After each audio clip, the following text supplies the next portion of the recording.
5G physics में student बहुत ही इंटरेस्टिंग सा कंसेप्ट डिस्कस करने वाले हैं। डिस्कस करेंगे स्टूडेंट हॉर्स और cart problem from chapter laws of motion class 11 student. आइए डिस्कस करते हैं स्टूडेंट। ये इंटरेस्टिंग सी सिचुएशन क्या है।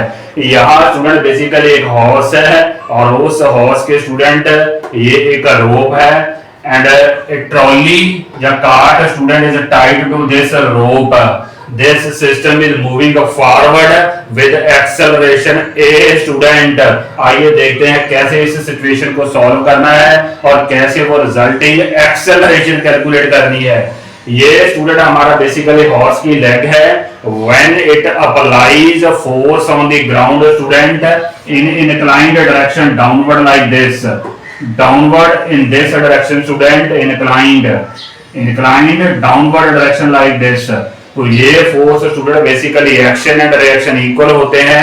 so this force will provide a resulting reaction student along the same line and in opposite direction student। अगर ये student हमारी applied force है बाय द हॉर्स, तो यहाँ स्टूडेंट आपकी नॉर्मल रिएक्शन होने वाली है लाइक दिस। तो this will be our normal reaction. इस नॉर्मल रिएक्शन के स्टूडेंट आगे टू कंपोनेंट्स हो जाते हैं, one in horizontal direction and one in vertical direction. जो हॉरिजॉन्टल डायरेक्शन में कंपोनेंट होता है that is denoted by H और वर्टिकल में स्टूडेंट वी। टू कंपोनेंट्स हो जाते हैं रिएक्शन के स्टूडेंट एच और similarly V student like this. अब देखते हैं, पहले हॉर्स को कंसीडर करते हैं, फ्री बॉडी डायग्राम बनाते हैं स्टूडेंट। तो व्हाट विल हैपन, अगर हॉर्स की बात करें student, this is moving forward with acceleration a. तो कहने का मतलब स्टूडेंट यहाँ पे इन फॉरवर्ड डायरेक्शन आपकी जो फोर्स है दैट इज एच, जबकि जो बैकवर्ड डायरेक्शन में है student that is tension T in the string. तो हमारी जो स्टूडेंट रिजल्टिंग फोर्स आएगी कैसे आएगी, this forward force H minus T and that will be equal to resulting forward force which is mass into acceleration, mass of the horse and acceleration produced। एक बार मैं फिर बताता हूं स्टूडेंट, फॉरवर्ड डायरेक्शन में force है h, जबकि backward direction में force है t। तो h माइनस t जो होगी student that will be equal to resulting force mass into acceleration, mass of the horse and acceleration produced in the horse. तो हम ऐसे लिखेंगे स्टूडेंट, अगर बात करें हॉर्स की तो we can write for horse H minus T that will be equal to mass of the horse, this is capital M is the mass of the horse and A is the resulting acceleration in forward direction। तो horse के लिए student हमारे पास equation बन गई है h minus T is equal to mass into acceleration. अब बात करते हैं स्टूडेंट कार्ट की बात करते हैं।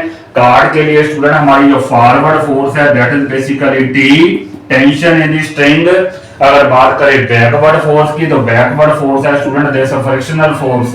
तो T minus F will be the resulting forward force which is equal to mass of the cart and acceleration, forward acceleration. दोनों की स्टूडेंट जो एक्सेलरेशन है सेम ही है हॉर्स और कार्ट की।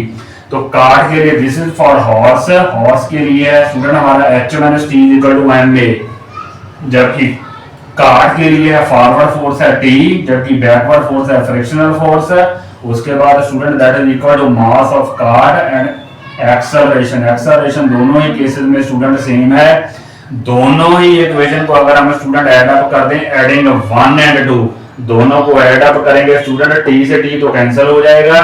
तो we will get h minus F that is equal to, यहां से a कॉमन आएगी, ये तो हमने कैलकुलेट करनी है m plus m।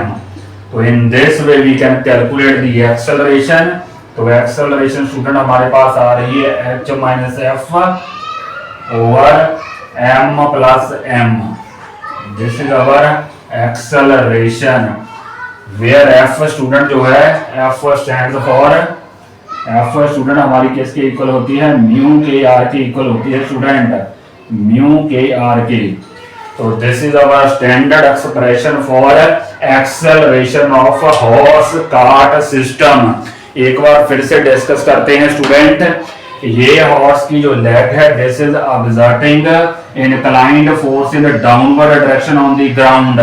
So this is providing a reaction in opposite direction. Reaction, इस रिएक्शन के दो कंपोनेंट H एंड V. तो हॉर्स के लिए स्टूडेंट हमारी जो सिचुएशन बन रही है, this forward force H minus backward force is equal to resulting force mass of horse and acceleration. तो H minus T is equal to mass into acceleration. इसके लिए स्टूडेंट हमारी जो फॉरवर्ड फोर्स है दैट इज T, जबकि जो backward force है F that is equal to resulting force for the cart mass into acceleration. Add करेंगे तो student we can calculate the resulting acceleration of a horse cart system. Student, I hope student you might have understood the concept. थोड़ा note करने वाली बात ये है student, जो acceleration है that is inversely proportional to masses of cart and mass of horse. Student, जितना ज्यादा मास होगा दोनों का, उतनी स्टूडेंट आपकी जो acceleration है वो कम आने वाली है स्टूडेंट. वाइसी वर्सा स्टूडेंट, आप ऐसे भी कह सकते हो आपने ज्यादा लोडिंग की है इस कार के ऊपर तो आपकी जो रिजल्टिंग एक्सेलरेशन है वो कम आने वाली है. अगर लेसर लोडिंग है तो you will have a greater acceleration. Student, please to like and subscribe my video. Thank you very much.